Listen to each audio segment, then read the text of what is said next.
Cristiane, conta pra gente quando você começou a escrever ficção.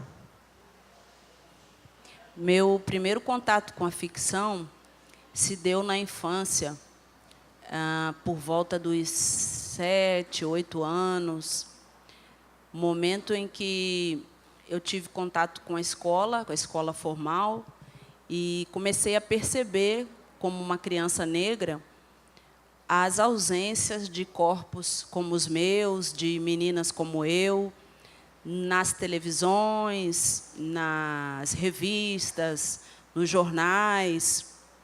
E comecei a perceber que, naquele momento, já com aquela visão, né, infantil mesmo, que eu precisava criar uma outra realidade para poder começar a existir dentro dessa realidade. E minha mãe não deixava a gente assistir televisão, né? Tinha uma resistência muito grande, que é uma das coisas mais fantásticas que eu acho que pôde acontecer na minha vida, em termos de elaboração de plano de ideias. E aí, os primeiros contatos que eu comecei a ter com a TV era assim, assistir a televisão e ficar muito chocada, muito assustada e chorar, porque as pessoas negras que apareciam na tela estavam sempre sendo presas, denunciadas, não apareciam associadas a coisas boas. E isso me assustava bastante, era muito diferente da realidade em que eu me sentia contemplada, inserida, né, do contexto da minha família, do meu bairro. Eu sou do Rio de Janeiro, de um bairro de subúrbio. Então, a partir dali, começa, ao mesmo tempo que o meu encantamento com esse universo da ficção e essa perspectiva de uma urgência de invenção de histórias para que pudesse pautar a minha própria existência nesse mundo. E no seu processo de escrita, o que vem primeiro? O tema ou a história? O tema ou a história? Não sei te dizer. Acho que as histórias, elas... Tenho a sensação, como escritora, de que tem algumas histórias que estão aí no campo da... Vamos dizer assim, de um certo inconsciente coletivo, uma aura, né, de histórias 1000 que existem para ser contadas e que, por razões místicas, enfim, essas histórias caem, né? Elas são captadas por esses que eu considero os artistas meio que antenas da raça, né? De alguma forma, sua sensibilidade está conectada para captar um pouco dessas vibrações aí. Tem algumas histórias que eu gostaria muito de ter contado, mas nunca contei, por exemplo, né? Tem algumas histórias que eu ouvi ou presenciei que me motivaram a querer escrever alguma ficção baseada naquilo. Mas tem muitas situações em que isso não foi possível. E outras histórias insistiram para que fossem criadas, e muitas vezes eu não tive uma outra alternativa senão criá-las. Então, acho que as histórias e os temas também têm as suas urgências e nos convidam, né, para esse exercício. A autora Conceição Evaristo, conversando com o dramaturgo Aldre Anunciação, uma vez falou que as ficções existem para preencher lacunas deixadas pela realidade. E para você, para que servem as ficções? O teatro existe para que a gente não morra de angústia, né? Então, a ficção, ela é necessária porque o que seria de nós se tivéssemos que viver a todo momento presos nessa realidade que é tão asfixiante, tão violenta, tão cruel, tão assustadora.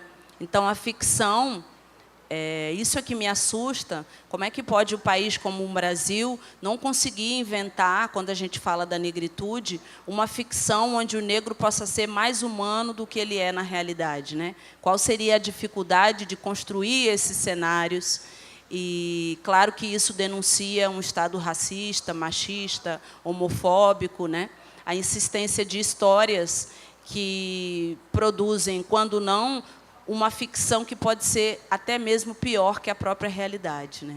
Então, isso é uma aposta sociológica, sistemática. Costumo dizer que o racismo não dorme, né? O machismo também não dorme, no sentido de querer fazer com que a sua ideologia esteja impregnada a todo momento nas criações que a gente recebe.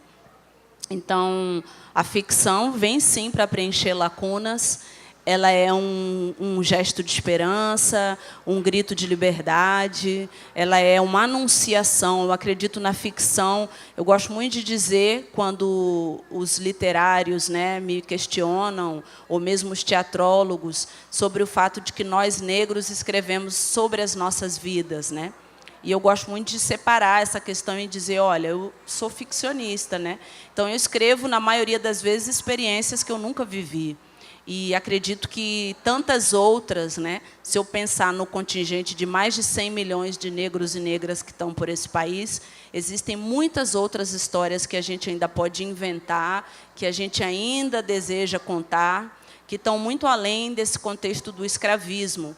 Porque no Brasil é uma perspectiva de que negros e negras só existem no contexto da escravidão, como se nossas existências e nossas memórias não fossem além disso, né? Não tivessem um passado que se descola desse universo do escravismo e também não tivesse amor, vitória, celebração, gozo, beleza, tudo isso que eu acredito que é tão importante que a gente traga quando a gente fala da nossa ficção. Um jornalista francês que me entrevistou essa semana perguntou por que eu insisti em escrever agarrada naquilo que eu sou. E aí eu devolvi a pergunta e fiz a seguinte questão. Você conhece alguém que não faça isso, né? Você já viu algum japonês que não fale sobre o contexto da sua cultura?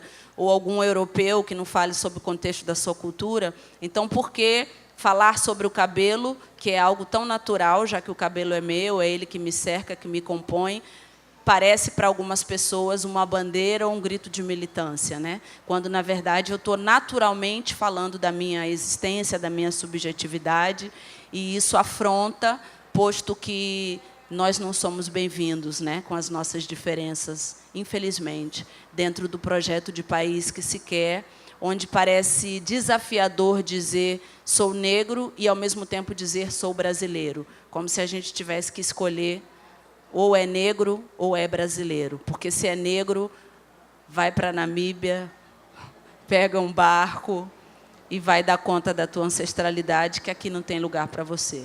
Então, eu desafio os compositores, os escritores, os dramaturgos, que gostam de dizer, eu tinha uma babá negra que cuidou de mim a vida inteira.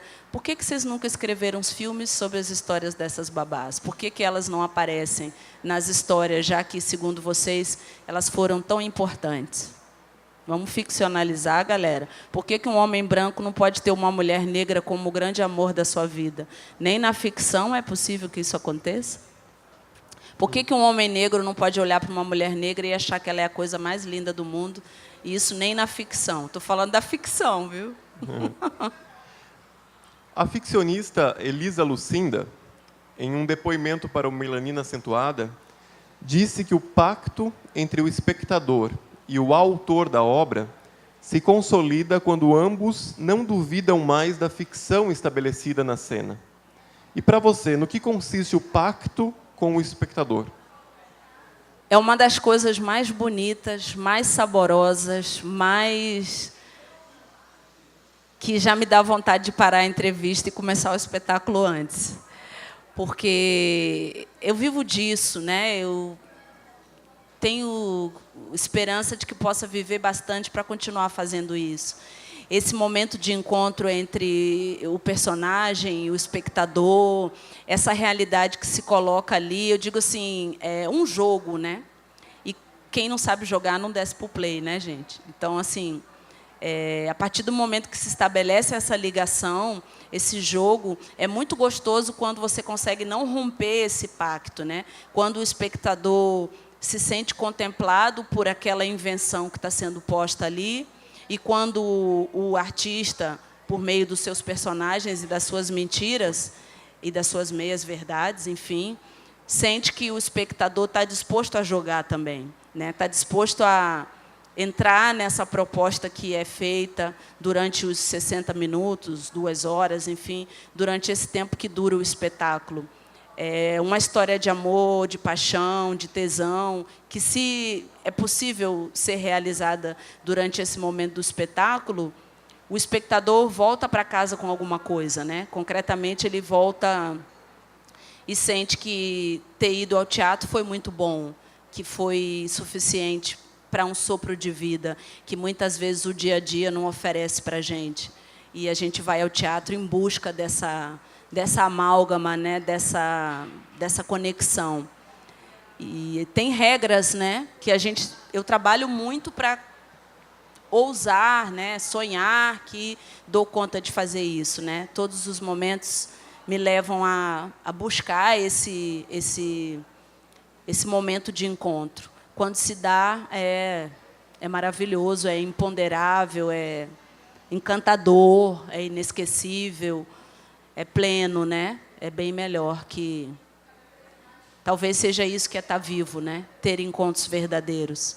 E a vida é possível quando a gente tem esses encontros. E o teatro é um dos primeiros lugares onde eu comecei a perceber que era possível viver plenamente. Então, convido todo mundo para estar no teatro, experimentar essa fruição deliciosa, saborosa, que não depende das lógicas de consumo, né? Não é como comprar uma roupa na loja e... Não, você vai e, se o encontro realmente se deu, você não volta vazio, né? As religiões tentam oferecer isso, mas nem sempre conseguem. O teatro é foda. Cristiane, você escreve na escrivaninha do escritório, em cima da cama, na cozinha ou no shopping center acessando o Wi-Fi? Eu escrevo em qualquer lugar. Acho que eu escrevo desde a hora que eu saí da placenta da minha mãe. Acho que eu já estava com um lápis na mão, furando a placenta, falando: quero sair, por favor. Me coloca lá fora que eu quero escrever. Assim. Escrever, para mim, é uma obsessão, assim como ler, interpretar, tal. É uma loucura que eu espero que a análise não resolva, até porque a psicologia não dá conta das nossas cabeças pretas, não tem protocolos para isso. Então, eu escrevo... Oxalá eu consiga não deixar de escrever, né? Porque isso realmente é uma coisa que me preenche bastante, me dá muito prazer, também me faz sofrer muito, mas a vida é isso, não é um play center, né? A gente vem para sofrer também. Eu gosto de sofrer pelo sentir, né? Sofrer pelo saber e não sofrer pelo sofrer essencialmente, né? Tem essas questões filosóficas aí que me assustam e me levantam, me adormecem. Então, escrever é um sopro de vida. Enquanto estiver viva, escreverei.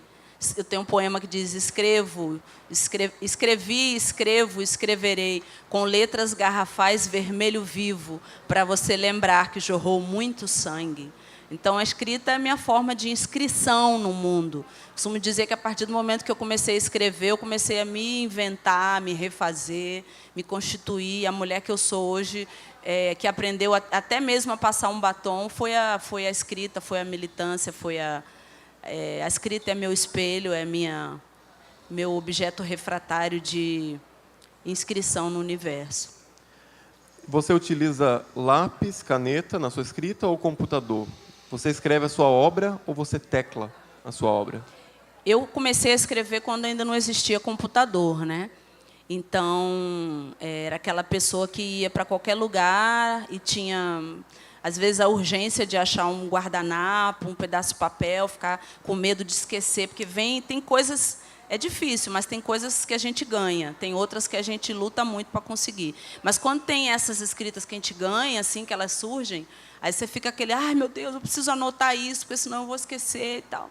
Então, tinha essa coisa de escrever no guardanapo de papel, às vezes uma cena na mesa de bar, né?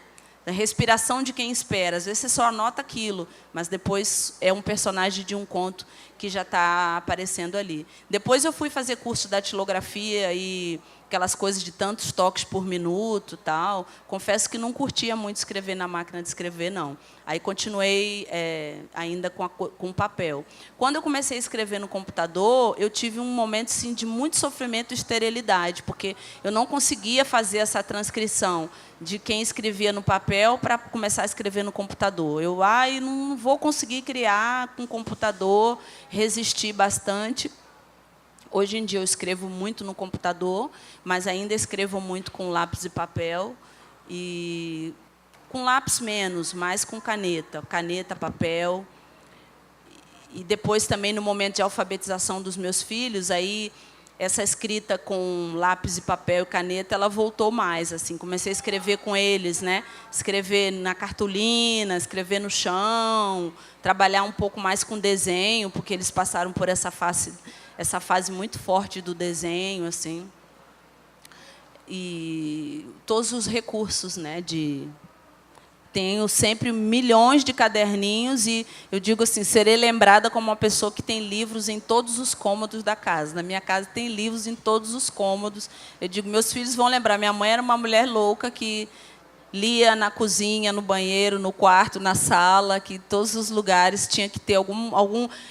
Eu costumo ler vários livros ao mesmo tempo, né? Gosto de fazer isso. Então, está fazendo alguma coisa, peraí, vou abrir esse livro aqui, tem verdadeiro objeto de contemplação. Nas suas ficções, você se esconde ou se revela? O que será? Será que eu me escondo? Será que eu me revelo? Cara, acho que eu me revelo pra caramba, assim. Acho que eu me revelo de uma forma que eu não me revelo na vida. Com certeza. Acho que me revelo através dos meus personagens e me sinto muito mais à vontade do que na vida real. Assim, eu sou um pouco mais tímida e reservada, milhões de vezes mais do que quando eu estou escrevendo. Acho que é a maneira, só em cena, que eu me sinto tão à vontade quanto escrevendo, né? Eu sou uma pessoa comum, não tenho, acho que tenho tantas coisas interessantes assim, não. Mas a pessoa que escreve é bem legal, é bem mais ousada, bem mais encantadora e apaixonante, tenho certeza. Me revelo muito, muito, muito, muito, me revelo e me divirto assim com os meus eus nascentes, né? Por esse caminho da escrita, assim. Aí também me apaziguei com o que eu sou, porque também não preciso ser aquilo ali, não. Deixa de boa, ali quietinha, para poder manter esse lugar de observação, né? Que é um lugar que eu gosto sempre de estar no anonimato para escrever, por conta do fato de poder estar observando as outras pessoas, né? Me revelo pra caramba. E aí fui me descobrindo também muito a partir dessa coisa de escrever. Com certeza. A escrita é reveladora e é por isso que a gente fala que, aos poucos, veio descobrindo tantos autores racistas, né? Porque eles não tiveram como esconder o racismo no momento em que escreviam. Então, tem um monte de gente que a gente nunca imaginou que era racista, até o momento em que a gente foi lá e leu alguma coisa que essa pessoa escreveu. Porque a escrita, ela é anunciadora. Eu, quando comecei a escrever, eu comecei a reconhecer a forma como eu compunha os meus personagens negros e comecei a encontrar estereótipos neles. E não eram propositais. Então, foi ali que eu comecei a ler muito, estudar muito, entender o significado da militância na minha vida, porque se eu não entendesse isso, eu estaria reproduzindo na minha escrita personagens negros com os mesmos lugares onde eles apareciam, porque a gente também é construído nisso, né? E eu venho da academia, então eu li tudo, né? Li de tudo. E aprendi também a escrever de uma forma racista, porque é assim que a nossa sociedade está posta. E aí, assim como machista, homofóbica, tal. Então, quando eu vou escrever, eu estou sempre nesse lugar assim de quem se observa e fala: será, né? Será que esse personagem negro é tão perfeito ou é tão imperfeito? Ou será que as personagens negras... Eu tenho um conto chamado Afrodisíaco, e a história de um homem negro que é garoto de programa é um conto que eu gosto muito, especialmente, porque fala da sexualidade masculina, do corpo negro, esse corpo negro sedutor e objetificado, né? Eu coloco nessa figura do homem ali. E, para minha surpresa, quando eu digo assim que a história vai sendo escrita, chegou no final do conto e eu comecei a perceber que o personagem ia morrer. E eu não queria matar. Eu achava assim, pô, matar um homem negro, assim, já tem tantos homens negros assassinados e tal. Mas eu fui percebendo mesmo que a história estava se encaminhando para isso, que não dava mais para salvar o personagem ali, né, da forma como eu queria. Então, eu tive que, para fazer isso, me questionar muito e ressignificar. Por isso que eu não aceito muito quando eu ouço o autor falar, eu não tive essa intenção, né?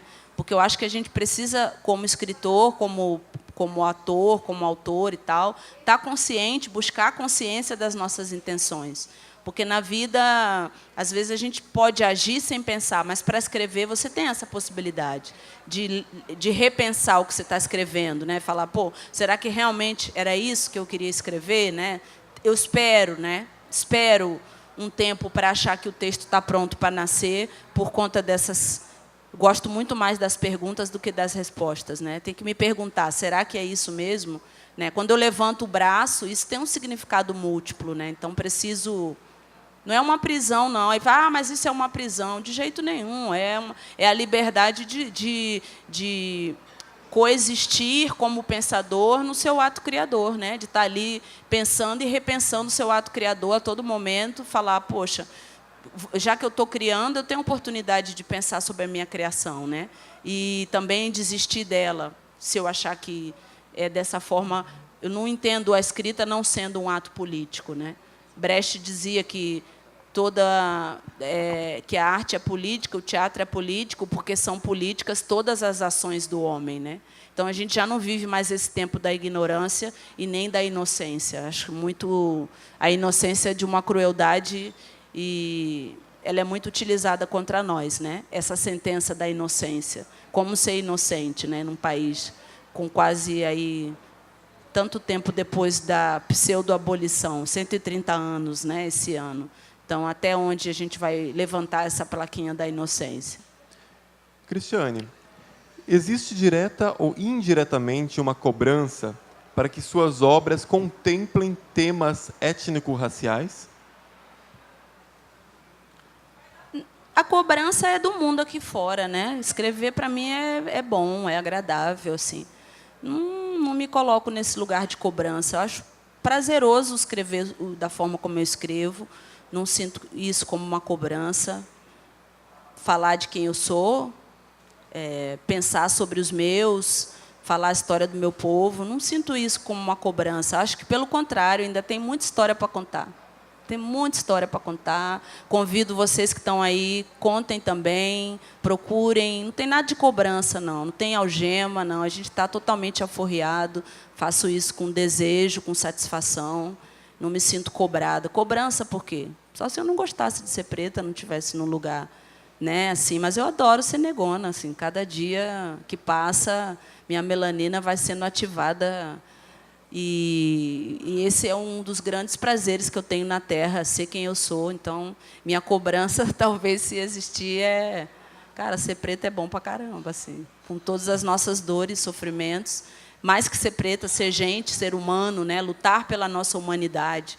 Então, acho que essa questão é ser negro, mas também é ser humano, né?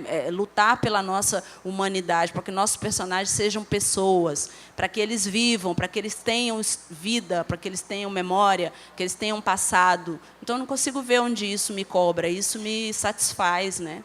Oxalá todos os recursos financeiros estejam disponíveis para que a gente possa continuar contando nossas histórias. A gente tem que cobrar do sistema racista, né? Que nos permita contar. A gente é que tem que cobrar. Aí, ó, estou aqui exercendo o meu direito de contar a minha história. Esse é um direito que eu tenho, né? Não quer contar a sua, vai lá. Eu também tenho direito de contar a minha, né? E quanto mais isso estiver sendo feito, menos meninos estão se raspando, como as cartas que eu recebo de meninas, raspando a pele com pedra para ficar mais clara, né? Então, essa é a cobrança que me faz também querer escrever. A menina que me escreveu semana passada, que bebeu água sanitária para poder ficar branca. Então, se existe uma cobrança, é essa, de ver tanta gente preta sofrendo e pensar que essas histórias, de alguma forma, podem contribuir para os mundos, para as liberdades, né? Para que as luzes se acendam, para que ninguém precise mais passar soda cáustica na cabeça, né? Acho que essas são as cobranças. A dramaturgia negra, para você, se define pelo tema, pela etnia do autor ou pelo destinatário da obra? Olha, eu ainda não consegui pensar em uma dramaturgia negra sendo produzida por pessoas que não sejam negras. Confesso isso. E por quê? Porque eu acho que essa experiência de ser negro, ela é particular, né? Claro que uma pessoa que não é negra pode escrever um personagem negro, acho que pode. Agora, esse lugar de quem é negro, não é só ser negro, mas ser negro, e eu digo assim, é o ser negro, querer-se como negro, porque tem autores negros que não necessariamente estão se colocando dessa forma, né, quando escrevem. Então, ser negro, querer-se como negro e ter esse compromisso com a contação de histórias que falem dessa temática. O destinatário é todo mundo, não acredito que é específica para pessoas negras, não. É muito bom que todo mundo assista, é urgente que todo mundo assista. É urgente que brancos assistam, negros assistam, enfim, que todos assistam. Acho que é uma dramaturgia, acho não, tenho certeza, não tenho muito tempo de achar. Tenho certeza que é uma dramaturgia que é feita para todos. É impossível pensar que uma escola só apresenta textos europeus. Gente, isso é uma loucura, cara. Como é que a gente pode falar de um país que tem mais de 50% de pretos e pardos e pensar que dos livros que estão elencados lá na escola do teu filho não tem nenhum autor negro? Né? Então, a dramaturgia negra existe porque a dramaturgia universal ela é mentirosa, ela não é universal. Essa concepção de literatura universal não contou a história da Cristiane, nem da Augusta, nem da Maria. Universal para quem? Né? Então, a existência dessa dramaturgia negra, eu digo muito lá no Cabeça Feita, a gente teve que criar um grupo de teatro negro para poder trabalhar, porque dentro do teatro que se dizia como negro, ninguém me convidava para fazer nada. Como atriz, eu tinha que estar sempre pelada, mostrando a bunda, fazendo papel de mulher gostosa e tudo mais. Então, fazia os papéis das mulatas, sensuais e tal. Então, eu falava, quando precisar de uma atriz, também me chama, né? Porque só venho para fazer papel de atriz negra dentro do que eles entendiam que é ser negro, né? Porque ser negro não é só estar mostrando a bunda, nem estar sambando, nem estar sendo amante de homem branco, né? E nem estar sendo a mulher do tráfico na cadeia. Então, a gente precisa dessa dramaturgia negra para mostrar a nossa humanidade, para falar de amor, porque a dramaturgia universal não dá conta disso, não. Né? A gente precisa, sim, dessa dramaturgia negra. E aí, por isso que eu acho que um autor não negro, aonde ele se construiu para ter essa visão diferenciada da gente, né? A escola não ofereceu isso, a igreja muito menos, né? Os terreiros, sim, mas a gente já está falando de uma outra geração também, né? Então, é isso. Dramaturgia negra é um ato político de existência e de sobrevivência das nossas manifestações, né? Garantir que as nossas histórias continuem a ser contadas. E eu espero que todos assistam. É para isso que a gente luta, né? Para que a gente tenha todo tipo de público. Todo tipo de público. Primeiro, eu quero dizer que a encruzilhada é coisa boa, tá? Primeira coisa. E eu me sinto, sim, nessa encruzilhada, que é coisa boa, mas é momento de decidir coisas, né? Encruzilhadas são lugares para a gente decidir coisas, tal, resolver a vida e encontrar caminhos, né? Encruzilhadas são lugares de encontrar caminhos. Então, eu acho que sim, que não tem como negar as nossas matrizes europeias, as nossas matrizes indígenas, as nossas matrizes negras.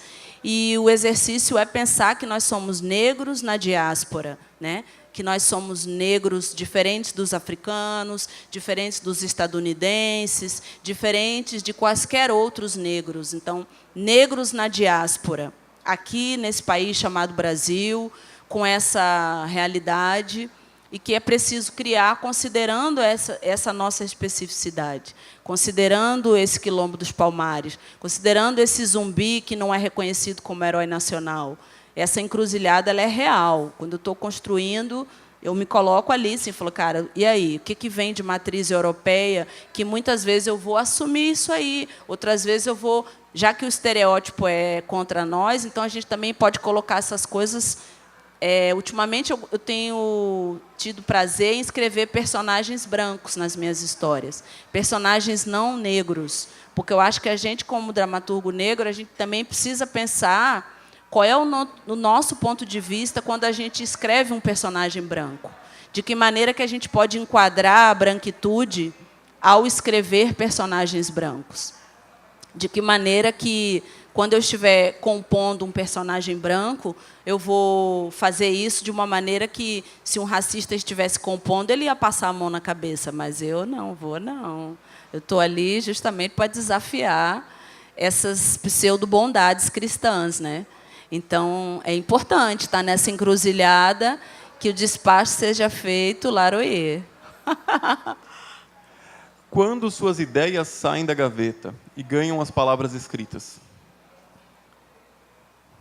Quando é... Tem coisa que está lá há muitos anos. Não vou mais lavar os pratos, ficou 10 anos para ser escrito, porque o mercado editorial queria que eu tirasse as coisas pretas do livro e tirasse as coisas feministas do livro. Então, passei 10 anos sem conseguir publicar esse livro, ele ficou na gaveta pela minha teimosia. Um dos meus maiores defeitos e qualidade é a teimosia. Eu sou muito teimosa, muito teimosa. Consegui algumas coisas na vida por ser uma pessoa teimosa. Então, 10 anos eu passei dizendo que eu não ia tirar nada daquele livro, que eu ia deixar aquele livro do jeitinho que ele tinha que ficar. E essa minha teimosia fez com que depois eu entendesse que ninguém ia bancar a minha teimosia, que eu mesmo que tinha que me bancar.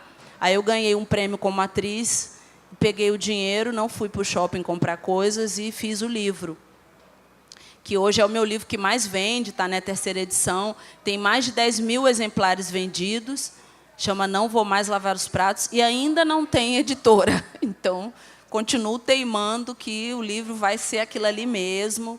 Tem muita gente que lê, mas se você entrar numa grande livraria, Cultura, Saraiva, você não vai encontrar meu livro lá, ele não está sendo vendido lá. Ainda é um sistema teimoso de distribuição. Então, as minhas ideias saem da gaveta com muita certeza de que não vai ser fácil colocar. É aquele filho que, para nascer, você teve que ficar na UTI, teve que acompanhar, às vezes nasce prematuro, mas eu sou aquela mãe que luta por ele até o último minuto. É muito cansativo, muito sofrido, eu confesso, né? Gostaria que... Mas quem disse que seria fácil? Para você, como dramaturga, o que é mais verdadeiro? A ficção ou a realidade? Não acredito em verdade. Verdade não existe. Verdade é particular, né? Cada um tem sua verdade e tal. Eu espero que as pessoas defendam suas verdades mesmo. Agora, o que é mais... Eu acho que a ficção, sem dúvida, a ficção é mais verdadeira que a realidade. Pela sua intencionalidade, pela sua...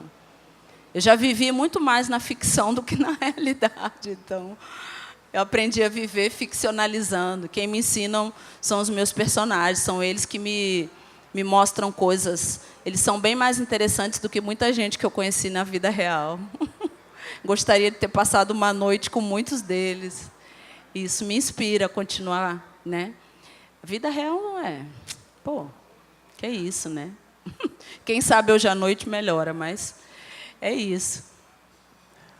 Há quem diga que a realidade tem sido tão invasiva na linguagem e que alguns artistas têm usado cada vez menos a metáfora nas suas obras e usado cada vez mais a realidade nua e crua nas suas ficções. Em que lugar ainda mora a metáfora na sua escrita? Eu amo a metáfora. A metáfora, a ironia são 2 elementos que eu utilizo.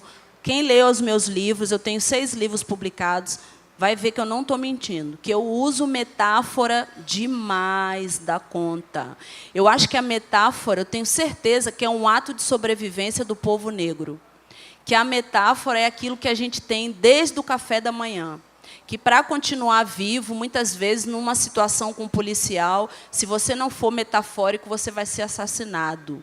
Quem me ensinou a metáfora muito foram os pretos velhos, porque a sabedoria do preto velho, a sua relação de sobrevivência, também chama aí seu Zé Pilintra, que diz com muita sabedoria que malandro é malandro, vagabundo é outra coisa. Então, é um grande texto metafórico, né? Porque malandro é quando a gente diz que o negro é malandro, quando o banco fala, o negro é malandro. Ai do negro se não fosse malandro. Porque malandragem é o nosso ato de sobrevivência quando você é o único negro na empresa e você sabe que você tem que garantir a sua permanência. Então, você utiliza uma série de estratégias metafóricas para não enlouquecer, para se manter vivo dentro daquela instituição que tenta te enlouquecer e que não é metafórica de jeito nenhum. O racismo é jogado na sua cara diariamente. E você, muitas vezes, quer dar um soco na cara do seu chefe, mas você não pode, porque você tem família, filhos e tudo mais. Então, quem que te salva? É a metáfora, é a ironia. E vagabundo é outra coisa, não tem nada a ver com negritude, é gente que nunca gostou de trabalhar.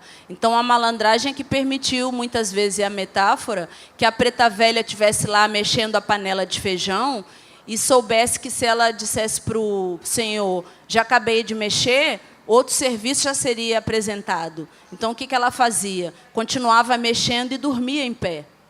Porque ali era o momento em que a malandragem era acionada para que ela pudesse descansar metaforicamente. Então, a metáfora é uma das representações da inteligência do povo negro. Acredito que o povo negro é o grande intelectual da sociedade brasileira. É de uma intelectualidade que a epistemologia nunca deu conta. A grande intelectual da sociedade, desculpa, homens, mas é a mulher preta. É ela a grande intelectual, porque os intelectuais todos mamaram numa teta preta, e foi esse leite que deu origem a tudo de bom que tem nesse país. Então, a metáfora começa no leite da mulher preta que botou, com a sua teta, a força nesse planeta. Axé. Quando você vê a sua obra, você percebe que ela é predominantemente composta de intuição ou de pesquisa? Intuição é pesquisa, pesquisa é intuição. Quem pesquisa tem intuição. Quem não pesquisa não tem intuição. Intuição é pesquisa, pesquisa é intuição. Orixá é objeto de pesquisa quando eu vou para o meio do mato para ter intuição. Estou lá pesquisando total. O preto é um pesquisador nato. Porque a gente chegou num continente que não era nosso, para sobreviver a gente teve que pesquisar o branco, ninguém entende o branco como nós. Nós somos os grandes pesquisadores da humanidade. Nós entendemos a branquitude de um jeito que ela não dá conta. Porque se a gente não entendesse, a gente não estava vivo. Então, intuição é pesquisa, pesquisa é intuição. Se você não pesquisa, você não tem intuição. Se você não tem intuição, esse negócio de baixar santo é a maior picaretagem da paróquia. Porque se eu fosse esperar um santo baixar para poder escrever um livro, para fazer qualquer coisa, eu estaria desrespeitando a minha ancestralidade. Então, pesquisa é intuição, intuição é pesquisa. Orixá não está aí para dar nada de graça, está para ensinar a gente a buscar as nossas coisas. Intuição é pesquisa, pesquisa é intuição. E axé é coisa séria, não é para qualquer um, não. Cristiane, existe uma dramaturgia feminina ou masculina? Trans, cis? Não sei responder isso, não, mas eu sei que quando eu escrevo, eu sou uma mulher preta escrevendo, sim. Não tem como dizer que eu não sou isso, a partir desse lugar heteronormativo, enfim. Não tem como dizer que isso não vai ser impregnado, porque aí é onde eu falo que é um dos elementos da escrita, que é o ponto de vista, né? Você está falando a partir de que lugar? Qual é o seu lugar de fala? E esse lugar de fala é a maneira com que você enxerga o mundo. Então, por isso que é necessário que às pessoas com as suas diferenças, que a literatura deixe de ser só masculina, branca e de elite. Porque, se continua sendo assim, a gente só tem um tipo de escrita, a gente só tem um caminho, né? Então, a gente precisa que pessoas negras, indígenas, trans, escrevam as suas dramaturgias, para que a gente possa pensar também sobre esses nossos lugares comuns, né? Porque a gente não tem como se colocar, por maior que seja a nossa compaixão, é aquilo, né? Vista a minha pele, passa 24 horas sendo o que eu sou para saber como é que eu vivo. Então, aí não tem como falar que... É aquilo. Tem uns autores aí que se arvoram a dizer que escrevem sobre as mulheres melhor do que elas. Me desculpa, amigos, mas nessa época as mulheres não podiam falar, não. Né? Então, é muito fácil para eles estar dizendo isso. Né? Falar, ele escreve melhor sobre a mulher do que ela mesma. Quem disse isso? Foi a mulher ou foi o cara que tinha voz? Né? Então, acho que é diferente. Diferente quando a mulher escreve, fala de si, porque é a gente que está vivendo a experiência, né?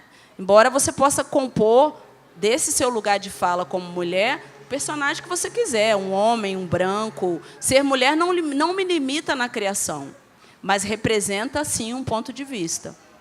Representa esse ponto de vista.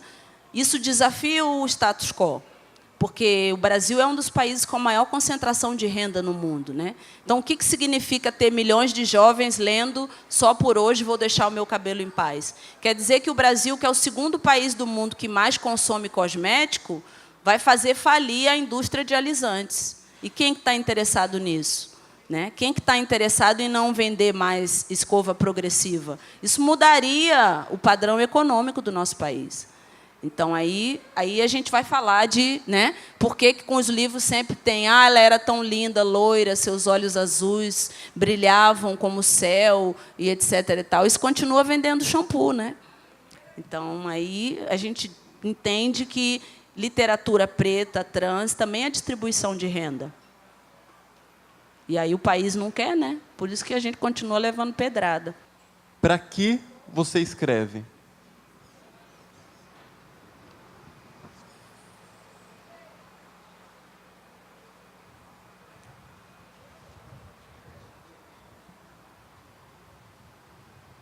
Eu escrevo para esse silêncio que ficou aqui. Para que a gente não se acomode apenas em viver. Para que o viver possa ser... Se alguém sair de um livro meu sem resposta, não entender nada, é para isso que eu escrevo. Eu escrevo para que a gente possa pensar em não se suicidar diante dessa vida louca aí, que às vezes nos asfixia, né? Eu escrevo para continuar viva. Eu escrevo para vencer a solidão da mulher negra. Eu escrevo para sobreviver a um cara que me estuprou em janeiro, que eu tive que dar uma surra nele, e hoje ele está preso. Eu escrevo para isso, para conseguir sobreviver ao fato de que, 20 anos depois, meus filhos sofrem mais racismo, talvez, do que aquele que eu sofri na infância. Então, todas essas situações, assim como os momentos de lindeza, beleza e alegria que eu vivi, me fazem entender por que eu escrevo. Boa noite, meu nome é Luiz. Cristiane, você falava dessa construção, né, dramatúrgica, literária. Além de Conceição Evaristo e Carolina Maria de Jesus, que são escritoras fulcrais para mim, eu gosto muito de Toni Morrison. E, numa entrevista, perguntam a ela, por exemplo, se ela algum dia poderia escrever focando a narrativa na população branca, né, nas pessoas brancas. E ela responde que lutou a vida inteira para tentar se afastar do que ela chamaria aqui, numa tradução qualquer, de véu branco, né? Um esforço dela para se afastar do véu branco. Ouvindo você falar sobre esse exercício de construir personagens mais complexas e subjetivas, eu penso como é possível se afastar do véu branco em várias outras construções artísticas, dramatúrgicas, literárias, e na nossa postura de convívio diário, né? Pensando no Brasil como uma população diaspórica, cheia de cores e de variações nesse colorismo, sim, reconhecendo isso. Obrigado. Essa pergunta é bem interessante, né? Bem capciosa, faz pensar. Há 20 anos atrás, eu também responderia isso, né? De que não, que eu estaria mais interessada somente na composição de personagens negros. Mas chegou um determinado momento em que eu comecei a pensar na necessidade de estabelecer relações raciais nas histórias. E que o estabelecimento das relações raciais, então, necessitaria desse personagem não negro. Eu gosto de falar mais não negro do que branco, principalmente no caso do Brasil, né? Então, exigiria a presença desse personagem não negro lá. E que fazer isso, partindo do ponto de vista de uma mulher negra que escreve, é diferente. Então, ter essa intencionalidade do porquê que você está colocando aquele personagem não negro na história e qual é o lugar dele ali, para que ele está ali, muitas vezes até para intensificar os conflitos que o personagem negro que você está compondo está vivendo dentro da história. E isso, para mim, começou a fazer sentido, sabe?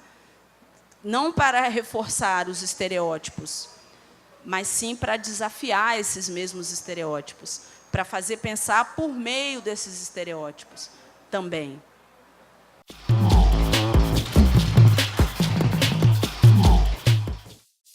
No.